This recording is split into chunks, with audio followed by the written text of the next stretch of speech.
વાત કરીએ તો સુરેન્દ્રનગર જમીન કૌભાંડ મામલે નિવેદન સામે આવ્યું છે। એસીબીના ડીઆઈજીનું નિવેદન સામે આવ્યું છે।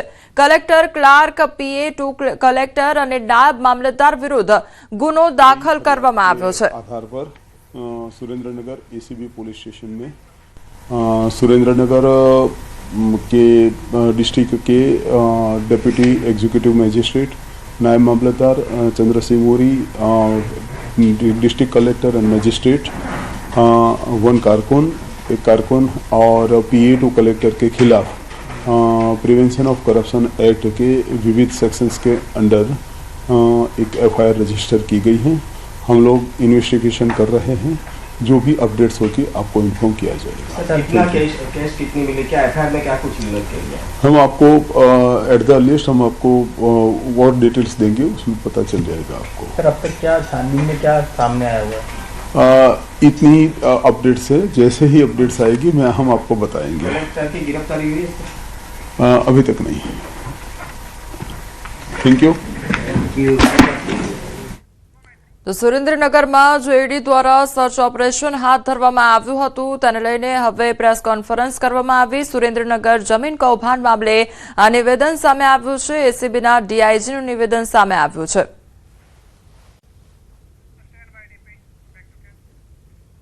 રાજકોટના ધોરાજીમાં ટેકાના ભાવે મગફળી કેન્દ્ર પર મજૂરોની દાદાગીરી જોવા મળી રહી છે। મજૂરોની દાદાગીરીથી ખેડૂતો હેરાન પરેશાન થઈ રહ્યા છે। મજૂરોએ મગફળી તોડવા માટે ખેડૂત પાસે લાંચ માંગી હોવાનો આ મામલો સામે આવ્યો છે। મજૂરો દ્વારા ઉઘાડી લૂંટ ચલાવાતી હોવાના ખેડૂતો દ્વારા આક્ષેપ કરવામાં આવી રહ્યા છે। ખેડૂતોએ પૈસા ન આપતા મજૂરોએ કાંટો બંધ કરી ચાલતી પકડીના આક્ષેપ કરવામાં આવી રહ્યા છે। તો મજૂરો મગફળીની ગુણી સરખી બેસાડવા માટે માંગે છે રૂપિયા, ત્યારે સ્થળ પર કોઈ જવાબદાર અધિકારી ન હોવાથી મજૂરો ખુલ્લી દાદાગીરી કરે છે। ખેડૂતોએ મજૂરોની દાદાગીરી બંધ કરાવવા માટે માંગ કરી છે। તો મજૂરોની ખુલ્લી દાદાગીરી સામે આવી છે, તો બીજી તરફ ખેડૂતો હેરાન પરેશાન થઈ રહ્યા છે। ત્યાં આગળ સ્થળ પર કોઈ અધિકારી હાજર ન હોવાને કારણે ખુલ્લી દાદાગીરી આ મજૂરો દ્વારા કરવામાં આવી રહી છે। તો બીજી તરફ જે મગફળીનું જે માપ છે તે લેવા માટે જે મજૂરો છે તેમના દ્વારા લાંચ માંગવામાં આવી રહી હોય તે પ્રકારના ખેડૂતો દ્વારા આક્ષેપ પણ કરવામાં આવી રહ્યા છે।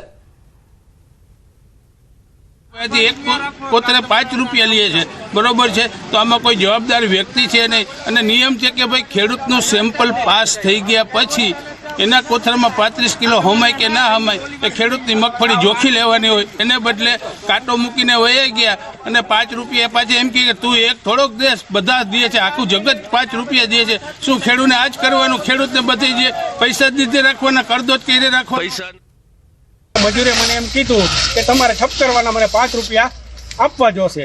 હવે એને આ લોકો મજૂરી આપે જ છે, કોથળા ભરીને વજન કરવો અને એને સિલાઈ કરવાના, તો એ અમારી પાસેની મજૂરી માગે છે અને એ ના પાડી એટલે અહીંથી કાંટો લઈને નીકળી ગયો, બરોબર છે? જવાબદાર અધિકારી કોઈ છે નહીં હાજર, અને આ લોકો ઉઘાડી લૂંટ કરે છે ખેડૂત પાસેથી, તો આ કેવી રીતે ચલાવી લેવું? સુરતના વરાછામાં ભર શિયાળે ચોમાસા જેવો માહોલ સર્જાઈ ગયો છે। બોમ્બે માર્કેટ સામે રસ્તા પર ગોઠણ સુધીના પાણી ભરાઈ ગયા છે। તો મહાનગરપાલિકાની ઓવરહેડ પાણીની ટાંકીનો પાઇપ ફાટતા પાણી ભરાયા છે।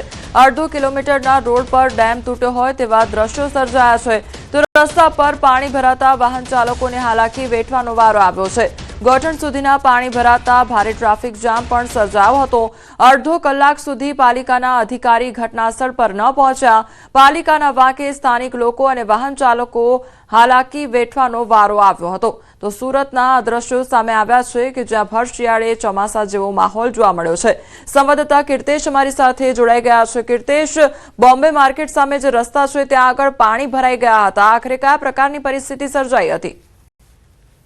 સુરતનો વરાછા વિસ્તાર અને એમાં પણ બોમ્બે માર્કેટ નજીકની જે જગ્યા છે ત્યાં પાણીની પાઇપલાઇનમાં ભંગાણ થયું હતું। જોતજોતામાં ભર ચોમાસા જેવી સ્થિતિ ત્યાં થઈ ગઈ હતી, પાણી ભરાઈ ગયા હતા।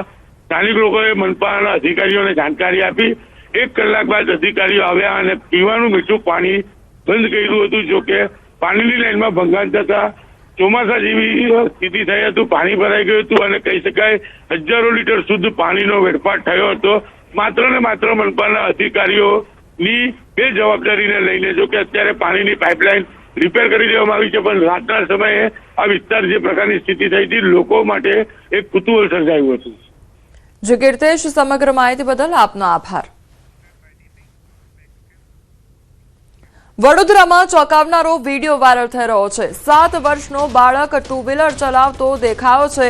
તો ઉર્મી બ્રિજ પાસે ચોંકાવનારી ઘટના સામે આવી છે. પિતાએ મુખ્ય રોડ પર એક્ટિવા ચલાવવા માટે આપી.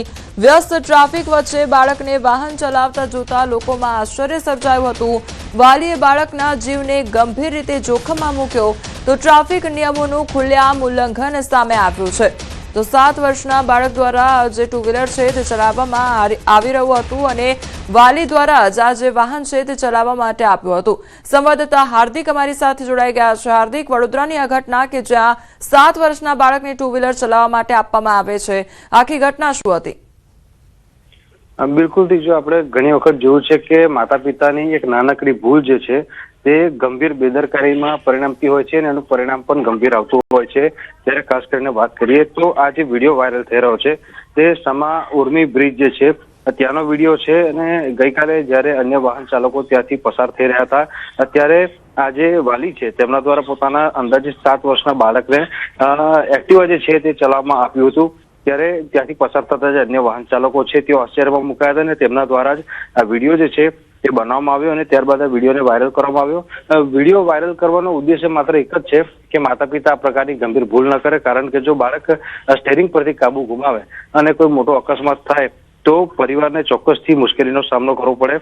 ત્યારે ટ્રાફિકના નિયમોનું ઉલ્લંઘન થયું છે. ત્યારે આવા જે બેજવાબદાર વાલી છે તેમની સામે કાયદાકીય પ્રક્રિયા કરવામાં આવે તેવી અત્યારે વડોદરા શહેરમાં લોક માંગ ઉઠી રહી છે. જે હાર્દિક, સમગ્ર માહિતી બદલ આપનો આભાર. કોન્ટ્રાક્ટરના પાપે યુવકે જીવ ગુમાવ્યાનો આરોપ લગાવવામાં આવી રહ્યો છે. સુરતના જહાંગીરપુરા વિસ્તારની ઘટના સામે આવી છે. ટ્રક પર ચડેલા યુવકનું કરંટ લાગતા મોત નીપજ્યું હોવાનો મામલો સામે આવ્યો છે. માટી જોવા ટ્રક ઉપર ચડ્યો હતો યુવક. તો જહાંગીરપુરા વિસ્તારમાં પાલિકા રોડ બનાવવાની કામગીરી કરી રહી હતી. આ દરમિયાન ટ્રકમાં માટી ભરવામાં આવી રહી હતી તો કોન્ટ્રાક્ટર દ્વારા યુવકને ટ્રક ઉપર ચડી માટી જોવા કહેતા કરંટ લાગ્યો હતો. ટ્રકની ઉપર રહેલા 3 ફેસ જીવંત વાયરમાં યુવકનું શરીર અડી જતા કરંટ લાગવાથી તેનું મોત નીપજ્યું. તો બીજી તરફ યુવકના મોતને લઈને લોકોમાં રોષ ભભૂકી ઉઠ્યો છે.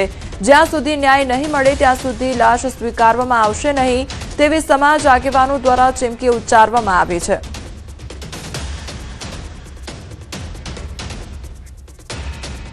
ડાંગમાં દીપડાના હુમલામાં બાળકના મોત બાદ દીપડાને પાંજરે પૂરવા માટે હવે કવાયત હાથ ધરવામાં આવી છે.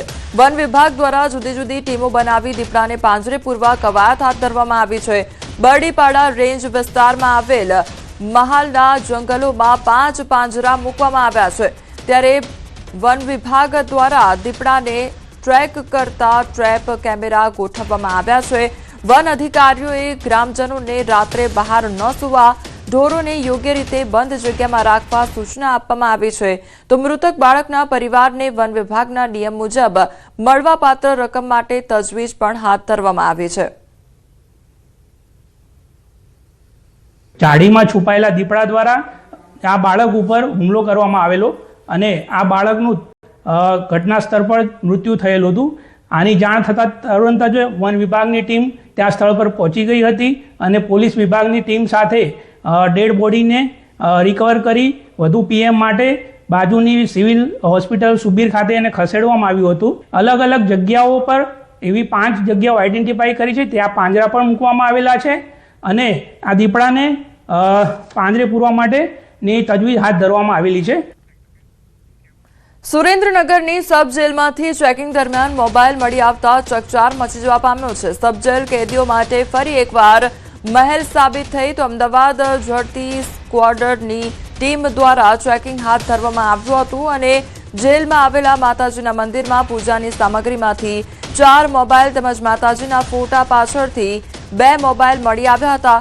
સ્થાનિક જેલ તંત્રના અધિકારીઓ અને કર્મચારીઓની કામગીરી સામે અનેક સવાલો ઉઠ્યા છે.